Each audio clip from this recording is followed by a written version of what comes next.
दोस्तों, news click में खुशामदीद। नाजरीन, इस वक्त पाकिस्तान में एक जुमला अक्सर सुनने को मिल रहा है कि अगर यूं न किया तो मुल्क दिवालिया हो जाएगा।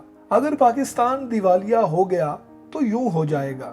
पाकिस्तान का हाल भी श्रीलंका जैसा हो जाएगा।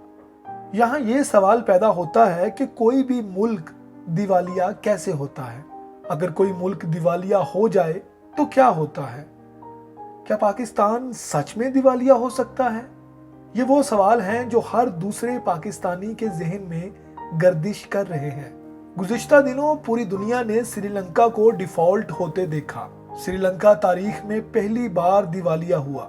श्रीलंका ने अपनी तारीख में पहली बार कर्ज अदा नहीं किया।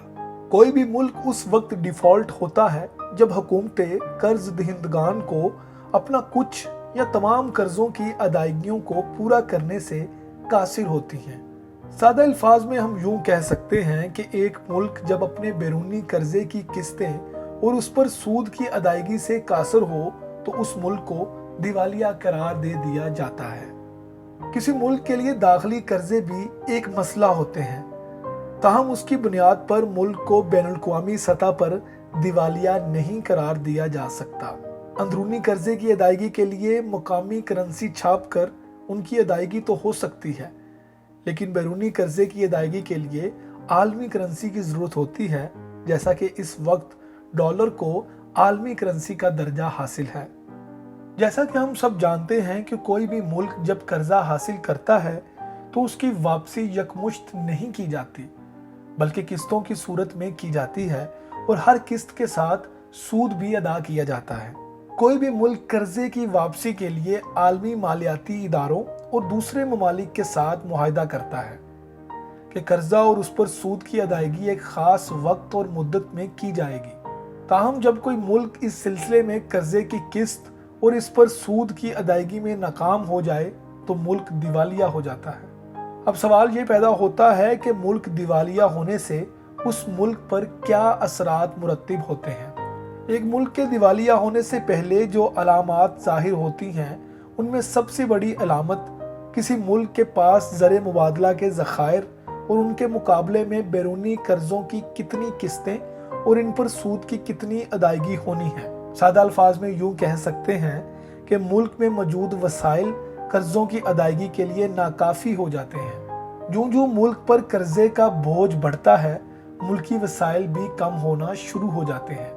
हम यूँ भी कह सकते हैं कि जब चीज़ें खरीदने पर डॉलर ज़्यादा खर्च हों और आपकी अपनी प्रोडक्ट कम सेल हो तो मुल्की वसाइल में तेज़ी के साथ कमी होती है। मुल्क दिवालिया होने की सूरत में आलमी मंडी में मुल्क की कदर बहुत गिर जाती है और आलमी इदारों और दूसरे ममालिक की जानिब से मज़ीद कर्जे नहीं मिलते। दिवालिया होने की सूरत में सबसे पहला रद्द अमल ये होता है कि मुल्क से जाने वाला तिजारती माल जब्त कर लिया जाता है और आपके मुल्क के हवाई जहाज और बहरी जहाज किसी दूसरे मुल्क के कब्जे में दे दिए जाते हैं।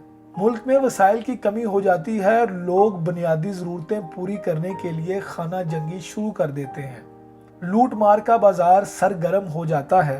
पेट्रोल की कमी की वजह से बिजली के प्लांट बंद हो जाते हैं, इंडस्ट्री बंद हो जाती है, खाने पीने की अशिया की किल्लत हो जाती है। दिवालिया होने की सूरत में करेंसी की कदर रोज़ाना की बुनियादों पर बहुत तेज़ी से गिरना शुरू हो जाती है।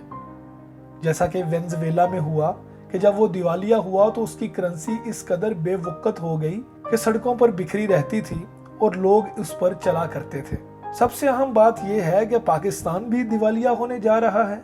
पाकिस्तान की खराब माशी सूरत हाल से उसके दिवालिया होने के इम्कान ज़रूर हैं, लेकिन ख़तरात इतने ज़्यादा नहीं हैं जितने समझे जा रहे हैं। अगर कोई बहुत ज़्यादा मुश्किल सूरत हाल सामने आती है तो पाकिस्तान के दोस्त ममालिक उसकी मदद कर सकते हैं।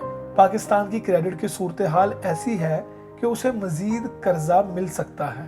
पूरी दुनिया में मुल्क खिसारे में चलते हैं, लेकिन कोई मुल्क ज़्यादा देर खिसारे में चले तो दिवालिया हो जाता है।